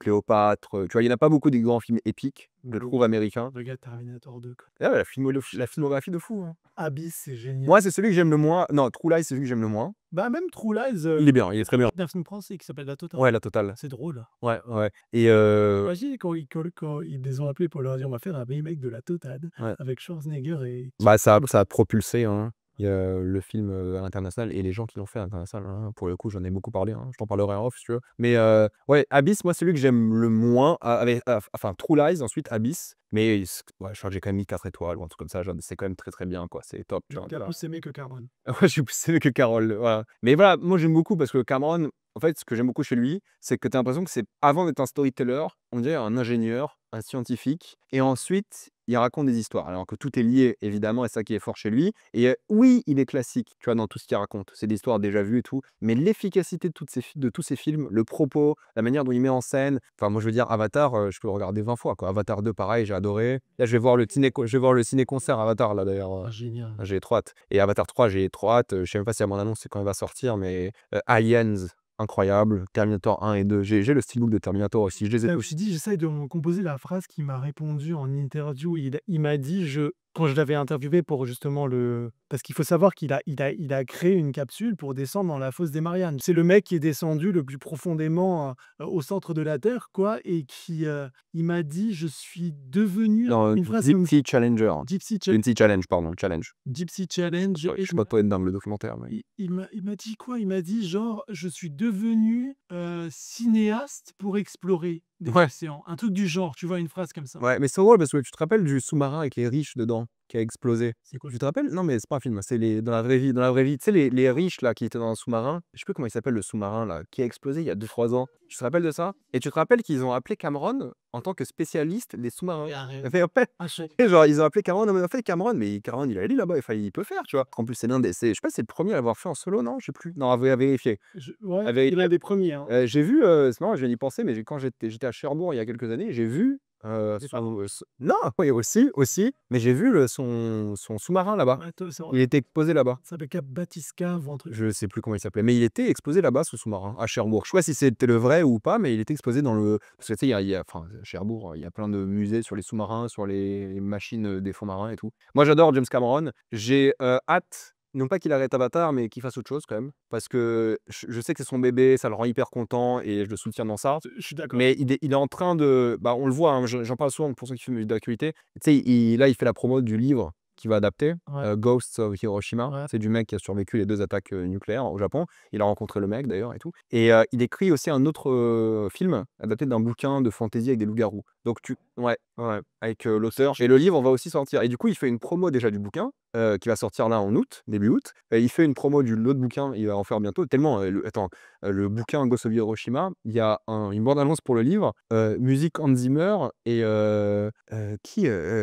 Marty Sheen, je crois, qui fait le voice-over et tout. Je sais plus exactement si c'est lui. Je sais pas. Je sais plus. Je sais pas si on va pouvoir trouver, mais je sais plus. Je sais plus si c'était quelque chose. Je teste parce qu'on a parlé Martin Sheen, sans parler de James Horner et là parce que la musique, le regretté James Horner qui avait fait la musique de Légende d'automne et de Breva. Ouais, et puis il a même Avatar 1, quoi. Et c'est que la musique d'Avatar 2 en souffre un peu de son départ, hein, quand même, hein. Beaucoup moins marquante, hein. Ils ont repris beaucoup du thème du 1, mais il y a pas de thème. La musique d'Avatar, elle est iconique aussi, je trouve, hein. Elle est géniale et tout, elle est hyper reconnaissable. Mais oui, Titanic, on peut parler de la musique pendant des heures aussi, hein, c'est clair, elle est géniale. Mais bref, voilà, je pense qu'avant le 4, qui sort en 29, il va faire un autre film, je pense, entre les deux. Et bah ouais, ça serait bien. Non, mais je suis d'accord avec toi, c'est un peu frustrant. C'est comme, tu vois, DiCaprio, là, je suis content de le voir chez Thomas Anderson bientôt parce que, tu vois, le côté Scorsese. Tu as envie de le voir avec d'autres auteurs? Ouais, mais comme tu fais Scorsese, c'est pas mal. Ouais, C'est pas mal du tout. je Ah ouais? j'aime pas tout, non. Non, Killers of the Flower Moon, tu pas aimé? Tu pas accroché? Ah ouais, on peut arrêter là, de toute façon. C'est comme moi, j'ai mis 5 à Killers of the Flower Moon. Pour moi, c'est peut-être Tout ça, préféré à Carole. largement. C'est largement meilleur. Non, pour moi, c'est peut-être son plus grand film à Martin Scorsese, hein. Mais en tout cas, ouais, Cameron, je pense qu'avant 29, il sort un autre film, son Ghost of Hiroshima. Et son autre, du coup, adapté, je crois que c'est un bouquin de fantasy avec des loups-garous. Là, il le scénarise et il cherche un réal pour le faire, je pense. À moins qu'il se chauffe et le fasse. Mais genre, tu as quelque chose de 06 ou pas? Non, mais je lis l'actualité. C'est mon travail de lire l'actualité. Non, mais c'est intéressant parce que tu vois qu'avant, il parlait jamais d'aucun projet, tu vois. Mais depuis l'Avatar 3 qui sort, il y a un gros gap 2029 et 2031 pour Il est pas con, il sait aussi que les gens l'attendent sur autre chose. et je pense que Développe mais je curieux. pense ça fait depuis 2009, il fait Avatar. Je pense que là, il commence à saturer aussi un peu. Bah, de quoi? Et peut-être moi, je serais pas étonné s'il délègue le 4 et 5 à quelqu'un. Je serais pas étonné. Ah, cela dit, il l'a fait pour Terminator, hein. Ouais, Ouais, ouais, mais je pense pas qu'il va le faire parce que c'est son bébé, il a envie de le garder et finir sa saga et ça sera son œuvre, l'une de ses œuvres testamentaires. Parce que combien d'artistes aujourd'hui peuvent créer un univers comme ça, original, tu as sorti, c'est pas une adaptation, originale Génial. et le fait Imposer un monde nouveau. que les gens aiment ou pas, que ce soit iconique ou pas, peu importe, cartonner 2 fois au box-office comme ça, il a 4 Ouais, non, il a 3 sur 4 des plus grands succès de l'histoire au cinéma, quoi. Qui fait ça? Donc c'est fou. Donc moi, je l'attends au tournant sur tout. De toute façon, j'adore, hein, James Cameron, c'est un de mes réals préférés aussi, il est incroyable. Est-ce que tu veux qu'on parle un peu série télé? Bah oui, pourquoi? Là, j'aurais pas trop de trucs à montrer, mais le Tambour, c'est pas les séries, mais vas-y, séries télé. Ah, je sais c'est quoi ta préférée. C'est, Six Feet Under, que je suis en train de regarder. Je suis à la saison 2. Alors? Bah, c'est bien. Je suis pas encore, Non, méga t happé par le truc, ça va monter. mais saison 2 ça commence. Ah, Parce que je trouve que saison 2 il y a un gap dans les idées de mise en scène, dans bien. plein de choses. Ouais, Ça va se moderniser dans le ton, ça va. mais c'est Thunder, c'est voilà, moi, c'est mon œuvre préférée de tout art confondu de l'histoire de l'art. ouais. Ah ouais? Ah carrément? Ouais. Six Feet Under, pour moi, il y a eu un avant et un après Six Feet Under, une série, de Alan Ball, qui est le scénariste de American Beauty que tu as mentionné. Mais qu'est-ce que tu bois dans cette gourde est immense? Un kit de survie, si jamais il y a l'apocalypse, Non, mais je te jure, c'est quoi ça? Ça doit être un signe de genre, ça y est, c'est 28 ans plus on tard. va pas leur faire de la promo, hein, non. Tu veux pas te transformer? Non, non, ça ira, ça ira.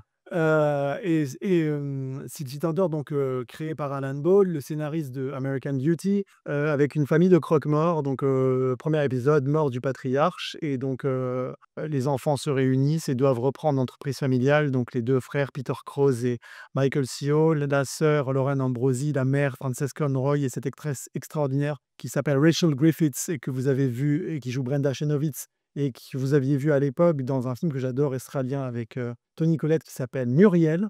Et ben, en fait, Six Feet Under commence chaque épisode par la mort de quelqu'un qui va être enterré, par les Fisher, la famille donc, et qui Ah, c'est pompe funèbre, ouais. qui a ses pompes funèbres et en fait, c'est une série qui m'a profondément touché parce qu'elle m'a fait comprendre de manière très prosaïque, très littérale que la mort fait partie de la vie. C'est une phrase très bateau, très simple, très bête même, mais parfois tu vois, c'est comme quelqu'un qui te dit 1000 fois quelque chose de manière différente et il y a un jour quelqu'un qui te le dit simplement et tu comprends. En fait, tant que tu l'as c'est con, mais tant que tu l'as pas vécu, tu comprends pas encore. Et Exactement. quand tu l'as vécu une fois, tout ce que tu as déjà vu, d'un coup, ça fonctionne. Ça fait tic. Tu te dis: «OK, Oui, là j'ai compris». et Six Feet Under, écriture, personnages, mise en scène, sujet très BD, des sujets qui sont traités. Tu verras là, tu dans la 2e saison, attends d'arriver. Ouais. Mais Vous là n'avez jamais vu ça. Franchement et je suis très content parce que très régulièrement, je reçois parce que moi, c'est sur ma bio, fan de City Thunder m'a sauvé aussi et je reçois régulièrement des messages de personnes qui me disent: «Merci d'avoir insisté. On a vu City Thunder, on a pleuré toutes les larmes de notre corps. C'est la plus belle fin de série de l'histoire des séries». ah ça Bah, c'est toujours les genre l'épisode final, il est toujours dans le top, de tous les classements IMDb, des journalistes et tout, j'imagine pas et honnêtement, si tu en vois un qui est meilleur que ça, aussi mettez-nous en commentaire parce que il y a pas beaucoup, hein, j'imagine. non, En tout cas, il est toujours dans le top, voilà. C'est incroyable. En fait, j'aurais tellement de choses à dire, mais en même temps, j'ai envie d'être simple. C'est un film sur la vie, sur la famille. une série. Oui, c'est une série, Ouais. pardon. 6 saisons? 5 5 saisons, saisons. 5 saisons d'une douzaine d'épisodes, Ouais. qui a beaucoup aussi inspiré un réalisateur que j'aime beaucoup, Xavier Dolan. Xavier Dolan le dit, le Ah ouais, revendique, c'est vrai. Momite, les scènes de cuisine dans ses films sont très inspirées des scènes de cuisine de Six Feet Under. Ah ouais, j'ai Chez les j'ai attaché le mien. souvent, Ouais, ouais. dans la Bah, cuisine. après, moi, la première saison, donc en fait, ce qui est marrant en plus, c'est que chaque épisode commence enfin, en tout cas, là où j'en suis, hein, commence avec la mort de quelqu'un. Donc la mort de Bien. quelqu'un qui a fini au conflit et d'ailleurs, il joue souvent sur ça, sur qui va mourir, bon, tu sais, du coup, à chaque scène, à chaque début d'épisode, il y a plein de personnages mais c'est un peu ça, ouais. Il y a plein de personnages et tu dis: «OK, là, il joue au golf, du coup, il y a un truc, qu'est-ce qui va se passer et tout?» Donc c'est très, très drôle. Moi, ça m'a fait rire parce que du coup, j'en spoil un début d'épisode, il y a une dame qui joue au golf et puis elle tousse, tu vois qu'elle a mal, tu sens qu'elle a fait une attaque cardiaque, un truc et tout C'est vraiment et elle joue au golf et au fait, la balle de golf tue quelqu'un, donc c'est un truc trop drôle. Bon, voilà, il y a plein des épisodes, désolé d'avoir spoilé. et en fait, c'est génial parce que Mais il y en a plein. cette scène, tu vois quelqu'un qui lit assis Ouais, ouais. et il y a un silence absolu. Ouais, c'est ça et du coup, après, tu as le nom et la date, et ça joue beaucoup sur moi, en tout cas, moi, de là où j'en suis, ça joue beaucoup sur la date aussi et tout, donc c'est le début est très cool et moi, ce que j'aime beaucoup, là où j'en suis, est-ce que la première saison, c'est la moins bonne? C'est «crescendo» entre guillemets? Ouais, parce que le début, moi, je savais pas dans quelle direction allait la série Oui et puis les gens et sont là gênés par le début, ils ont l'impression que c'est vieillot, surtout quand il la rattrape maintenant. ouais, c'est un peu vieillot, surtout que c'est format 4/3 du coup, en plus, Ça va évoluer. ouais, ça va bouger, ouais, parce qu'en plus c'est sur HBO Max, hein, pour ceux c'est une série HBO et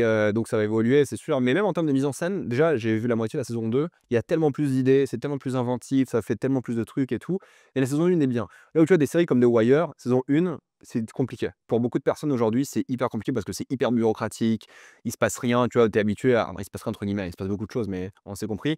Là où Six Feet Under, tu suis des personnes névrosées au début, tu as l'impression, mais en fait, elles sont endeuillées et elles souffrent de beaucoup de choses et ça qui est fascinant dans le fait de les suivre, c'est que ils ont tous leurs problèmes et la mort de ce père que tu vois souvent dans les flashbacks et tout d'ailleurs et même dans ils ont beaucoup de «fantômes» entre guillemets, et ils ont beaucoup de rêves aussi. Ils font beaucoup de rêves, de choses et au fait ça représente juste une famille qui essaie de se recomposer après le décès de quelqu'un, mais en même temps se libérer de quelque chose, de s'ouvrir au monde et il y a ce contraste toujours entre les attentes et la réalité qui revient souvent, qui est hyper, touchante. Moi j'aime beaucoup pour l'instant, de toute façon je vais continuer. Je regarde doucement parce que, tu sais, il y a plein de séries qui ressortent et tout. C'est exceptionnel. Donc C'est parfait. ouais, bah 5 Quoi ouais. personne.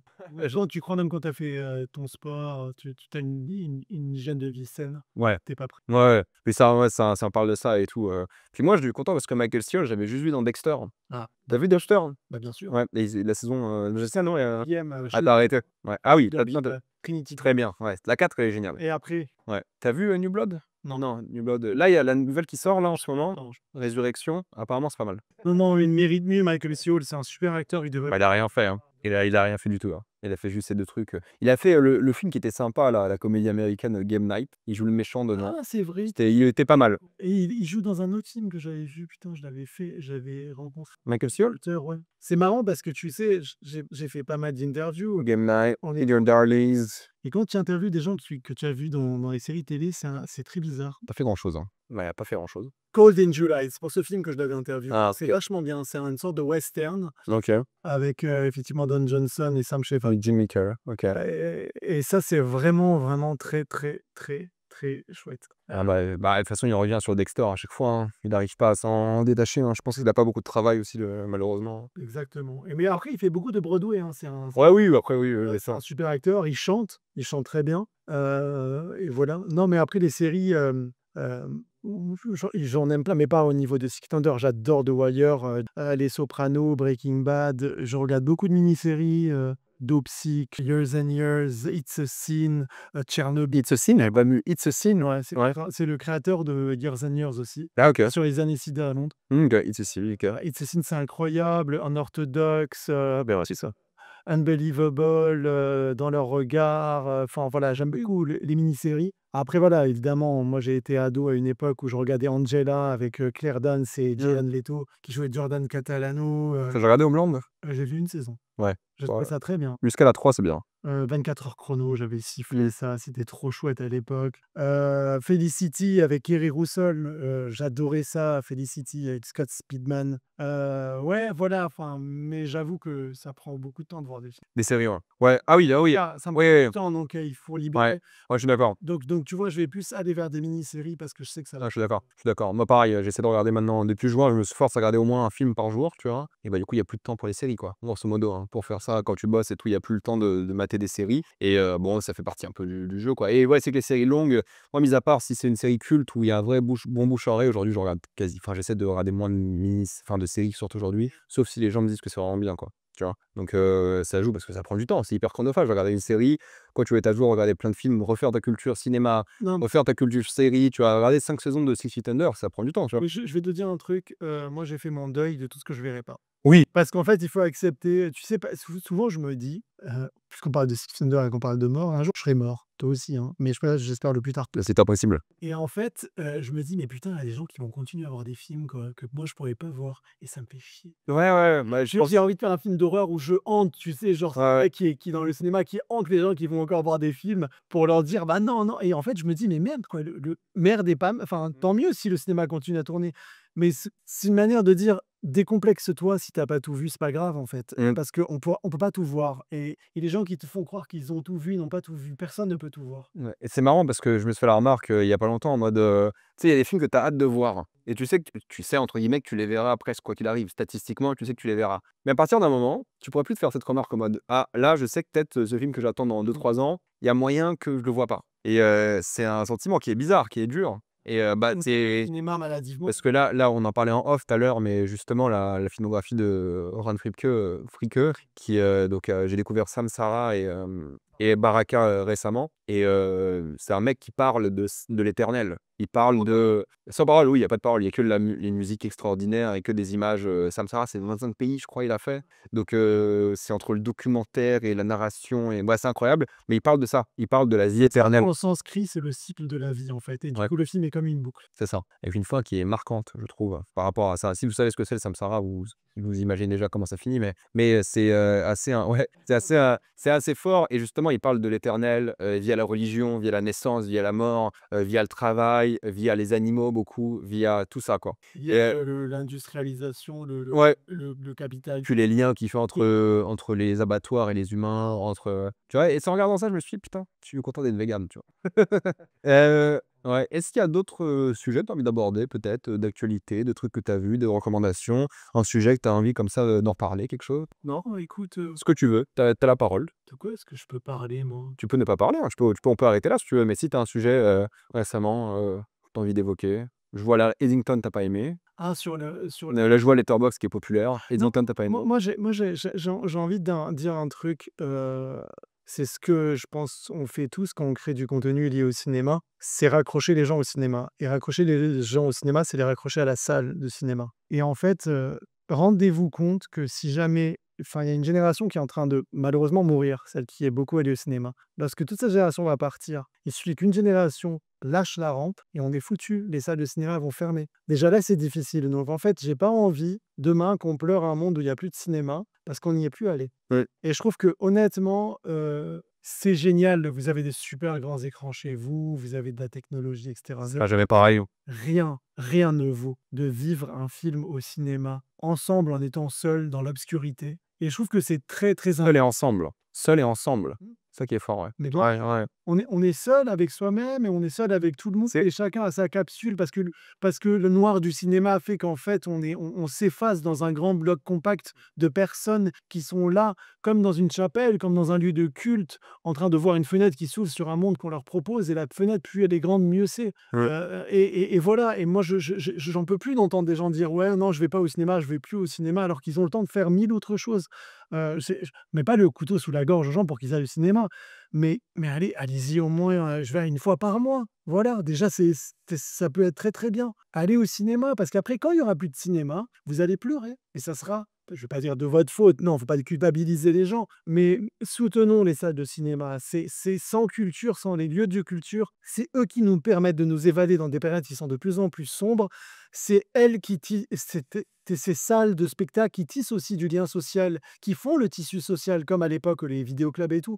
C'est là où on se rencontre dans des salles de cinéma, on peut parler aux gens, moi ça m'arrive 1000 fois, j'adore faire ça, je sors d'une salle, je Ouais. parle à quelqu'un, j'échange et tout et tu vois des cinéphilies qui s'agrègent, qui se complètent, qui rentrent en dissonance et c'est ça qui crée, le caractère précieux de la cinéphilie. Écouter l'argument de l'autre, même quand il est contre, notre avis, c'est ce qui fait progresser. Voilà. Il faut pas être péremptoire, il faut pas penser qu'on a l'avis absolu sur les choses. Laissez toujours des portes ouvertes, ça fera de vous des meilleurs critiques, des meilleurs humains et ça vous fera apprécier les œuvres, que vous avez vues différemment. Et il y a toujours des films au cinéma. Les gens disent: «Ouais, il y a un qui sort en ce moment», mais il y a souvent des vieux films qui passent aussi. Moi, j'y retourne souvent, tu vois? Je suis retourné voir La mort aux trousses récemment de Hitchcock, que j'avais jamais vu, en salle. Dans un Normal. Oui, non, mais je veux dire Tel qu'est né le jour de Titanic. non, non, mais c'est non, mais tu vois, il ressort plein de fois des vieux films. Je sais. Ouais, ouais. Mais tu vois, donc il y a plein de films, là, ce week-end, je vais voir Le Dernier des Mohicans au cinéma. Donc même s'il y a pas de films nouveaux qui vous intéressent, regardez parce qu'il y a peut-être des anciens films qui sont connus, qui sont cultes. Ils ressortent le High and Low de Kurosawa en 4K en septembre. Tu as absolument raison parce que les salles aussi essayent de se réinventer, essayent de faire voilà, des marathons de tel cinéaste, de tel événement parce que voilà. Ils ont sorti Pusher là en 4K pour la première fois les 3 films d'un coup au cinéma. Le film qui a rendu connu et Refn et Kim Bodnia et Mads Mikkelsen, les 3 qui ont cartonné après. Pusher, c'est génial, les 2 premiers sont géniaux. Le troisième un peu moins bien, mais ça reste bien quand même. Le premier c'est quelque chose. Surtout le deuxième il met une claque, donc trilogie de fou, Pusher. Il y a plein de films qui sortent tout le temps au cinéma. Regardez, bon, si vous avez de la chance d'avoir des cinémas qui font la VO, déjà de une, à côté de chez vous, ce qui est pas, souvent hors grande ville et surtout, qui proposent ces films. Donc regardez, parce que parfois, la Cinémathèque de Paris, ils passaient, tous les grands films de l'histoire en 70 millimètres pour 16 ans. oui, bah, De Paris. oui, mais c'est à Paris, je voulais dire. Voilà. Non mais Ouais. ils vont dire: «Il est essentiel, Oui, bah, après, ils vont réinviter Luc Besson, qu'est-ce qu'ils vont faire? Non, je rigole sur ça. Enfin, non, c'est eux qui ont invité Luc Besson, non, pour faire un truc ou c'était Grand Rex qui avait fait ça, je sais plus qui avait bref, ils ont des polémiques aussi, la Cinémathèque, ils ont tous des polémiques de toute façon. Mais, tout ça pour dire qu'ils passaient des films pour 7 €, tu vois, en 70 millimètres. Tu découvres, 2001 l'Odyssée de l'espace en 70 millimètres, c'est une tuerie, tu vois, c'est fou. Donc il y a plein de vieux films qui passent pour faire votre culture.